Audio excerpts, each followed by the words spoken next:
Welcome to Living Word Kids Online. We are so glad you joined us. Today we are continuing in our Deep Blue series. Our memory verse for the whole series is Ephesians 3:8. Grasp how long, wide, and high and deep is the love of Christ. And because of God's great love for us boys and girls, He made each one of us unique and special. And then He gave each one of us special talents or gifts. Maybe you can run really fast, or you're really good at math. Or maybe when you sing, it sounds like angels. Or maybe you can blow really big bubbles. The list could just go on and on. We're going to talk more about those gifts that God has given you. But before we do, let's check in on Sergeant Seahorse down at Deep Blue and see how the sea exploration training is going on.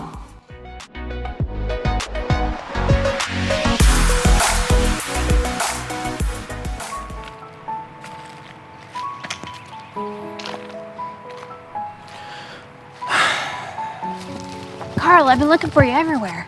Wait, what's wrong? I don't want to talk about it. Anyway, so I No, okay, I'll talk about it.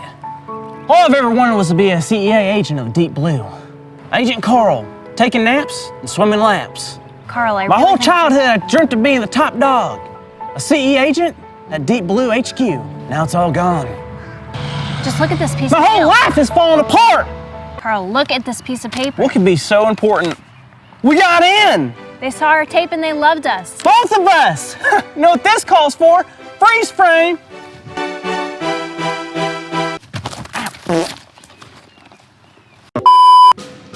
Welcome to Deep Blue headquarters. You are here because you have been selected to be here. And you are here to simply show your worth and show if you have what it takes to be an SEA agent. My name is Sergeant Seahorse. Is there something funny, son? No, sir. Well, you're laughing, so there must be something funny. Yes, I mean, no, sir. Yeah, no. I was laughing at my glasses. Your glasses. You sure you weren't laughing at my name? No, sir. I think Sergeant Seahorse is very funny. I mean, cool name. You're gonna have a hard time here, boy. All right, all aboard. It's time to train.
Oh wow, I really hope Sergeant Seahorse knows what he's doing. Carl looks like he's gonna need a little extra sea exploration training.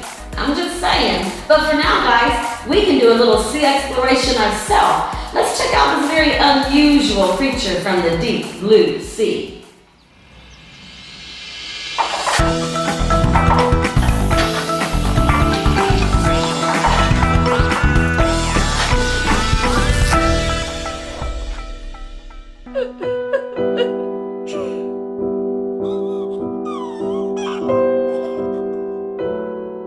Oh, hey guys, we were just practicing our sad faces.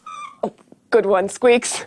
Chances are you can't look any more miserable than this deep sea creature. Meet the blobfish. It's got a pretty good reason to look so bummed. It's been called the world's ugliest animal, which really isn't a nice thing to say. I mean, it might not be as cute as a panda or a kitten, but the blobfish's funny-looking body actually helps it to survive in its harsh underwater environment. The blobfish lives in the ocean off the coast of Australia, and it lives really, really deep. How deep? almost at the seafloor. That's nearly 10 times deeper than where most ocean animals live. Not many animals could survive where the blobfish lives. Down there, it's pitch black because sunlight can't even reach that far. The temperature is just a few degrees above freezing, and the pressure is extremely high. So what's this pressure we're talking about? Well, if you're at the bottom of the ocean, the weight of all the water on top of you presses down really hard, and it squeezes you like a really, really tight bear hug. So how does the blobfish survive with all this intense pressure? Well, that's where its ugliness is actually a plus. The blobfish has a gooey, jelly-like body that can handle the squeezing from all of that underwater pressure. In fact, it has almost no muscle and very few bones. It's almost pure squish. But it's still able to do things like move and eat because its blobbiness makes it buoyant. And this means it can just float comfortably right above the ocean floor without having to use too much energy to swim. And it mostly just swallows food that happens to float on by, which I have to admit would be pretty neat. Could you imagine cheeseburgers just floating into your mouth? So the blobfish is blobby for a lot of good reasons. And to its underwater friends, it probably doesn't look so ugly at all. Scientists actually think that when it's at home on the ocean floor, the blobfish probably looks a lot more like other fish that we know. And that's because the pressure at the bottom of the ocean squeezes its body into that shape. But most of the blobfish that we've seen have been caught by fishing nets and brought up and out of the ocean. And when a blobfish is taken away from the pressure that gives its body that shape, well, it looks blobbier than usual. So is the blobfish really ugly? Well, maybe to some people. Is it awesome? Definitely. Thanks for learning about the blobfish with me and Squeaks. We're gonna go ahead and practice our silly faces now. Hope you guys do too.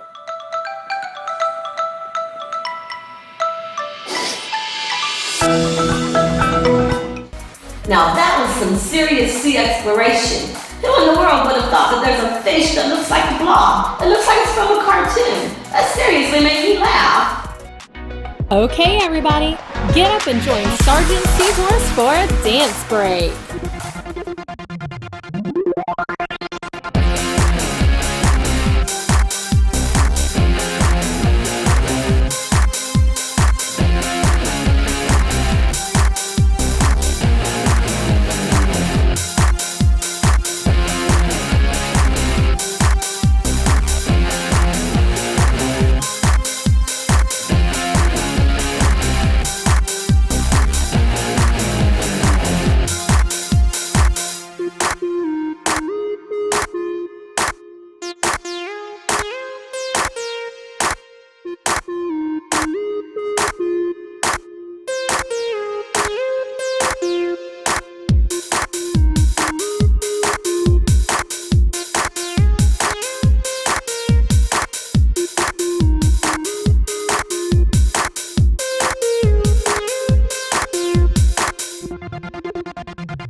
Did you know that most of Jesus' friends or disciples were fishermen?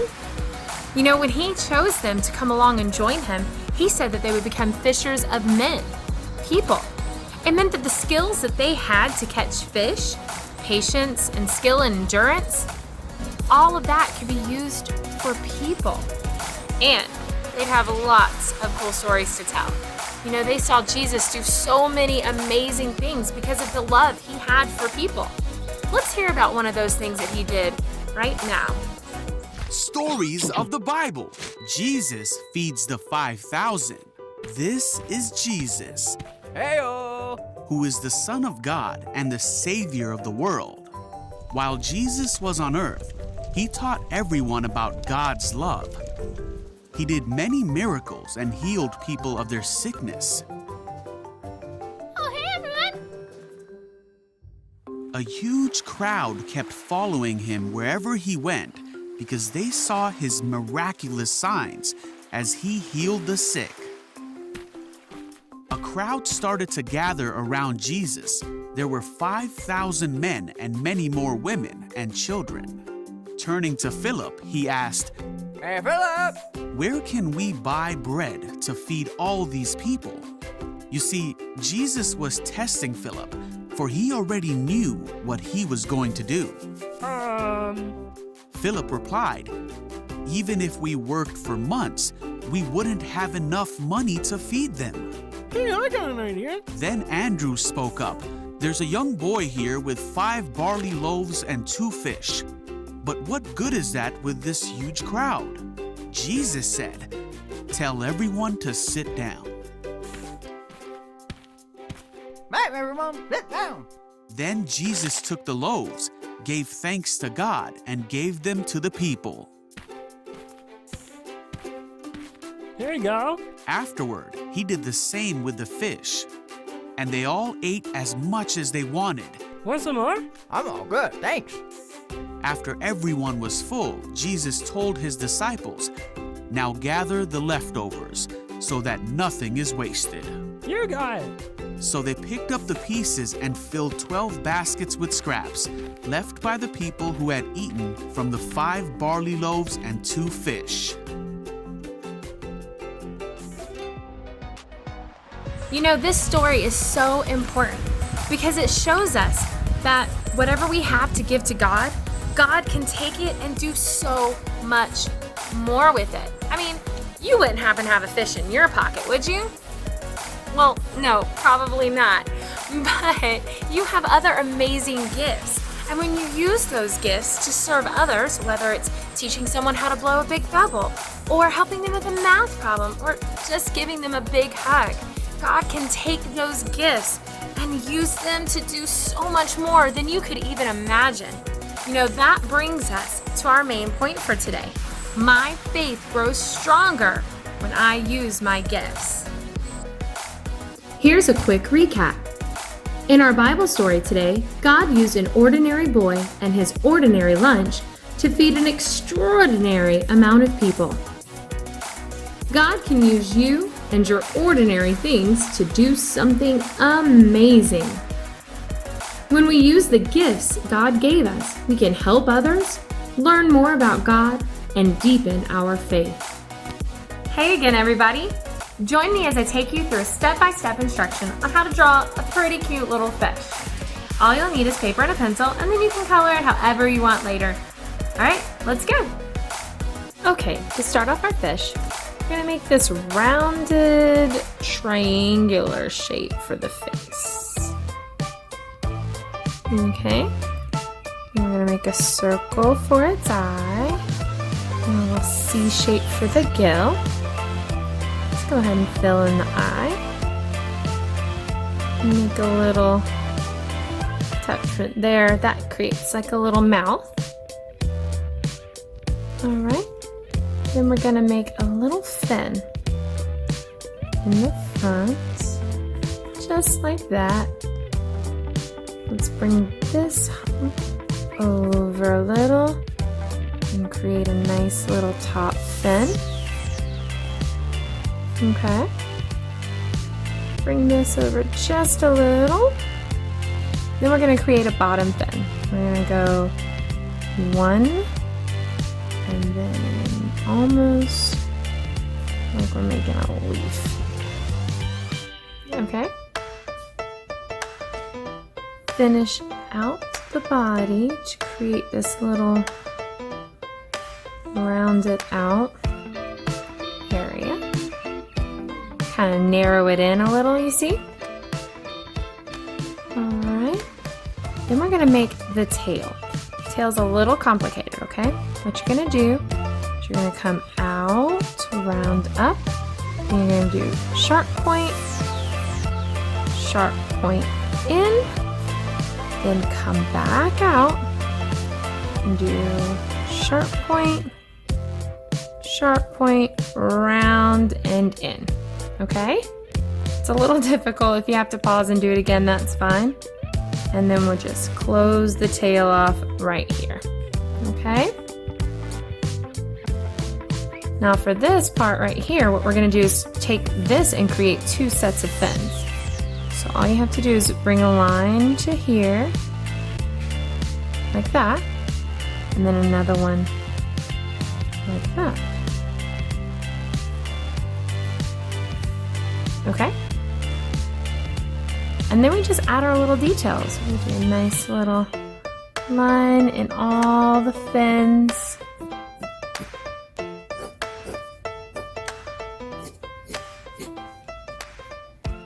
And there's your fish. Well, I hope you had as much fun with that as I did, and I hope you enjoyed our service today. We'll see you next week. And remember, God's love is deeper than the deepest ocean. Bye!